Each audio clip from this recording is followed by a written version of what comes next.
আসসালামু আলাইকুম গাইস। আমি আছি মোহাম্মদ ফারদিন আপনাদের সাথে।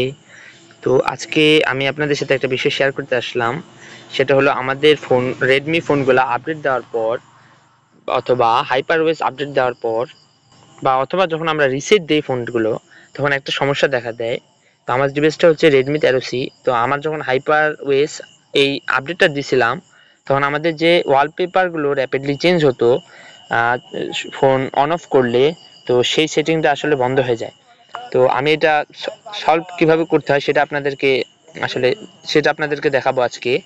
তো প্রথমে আমাদেরকে প্রবেশ করতে হবে গেট অ্যাপস নামে যে রেডমি কোম্পানির থেকে যে অ্যাপসটা দেওয়া থাকে। আমরা খুব সহজে এখান থেকে রেডমির যে কোনো অ্যাপস ডাউনলোড করতে পারবো। তো আমাদের প্রথমে এই অ্যাপসে প্রবেশ করতে হবে। অ্যাপসে প্রবেশ করার পর আমাদের যে সার্চ বার আছে, তো সার্চ বারে ক্লিক করতে হবে। সার্চ বারে ক্লিক করার পর আমাদের এখানে টাইপ করতে হবে যে ওয়ালপেপার ক্যারোসেল, এইটা টাইপ করতে হবে। তো আপনাদেরকে একটু কারেক্টলি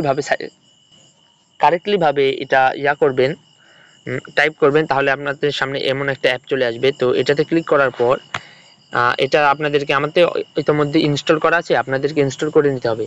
ইনস্টল করলে হয়তো কিছু পারমিশন চাবে, তাহলে আপনাদের এই প্রবলেমটা, যে র্যাপিডলি যে ওয়ালপেপার চেঞ্জ হওয়ার যে প্রবলেমটা ছিল, সেই প্রবলেমটা সলভ হয়ে যাবে।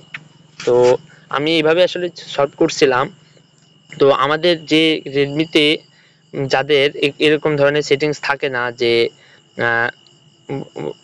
সেটিং গেলে দেখা যায় যে ওয়ালপেপার গ্লেন্স অথবা যে সিস্টেমগুলো থাকে যে ওয়ালপেপার অটো চেঞ্জ হবে, তো সেই বিষয়টা থাকে না, ওদের জন্য এই ভিডিওটা।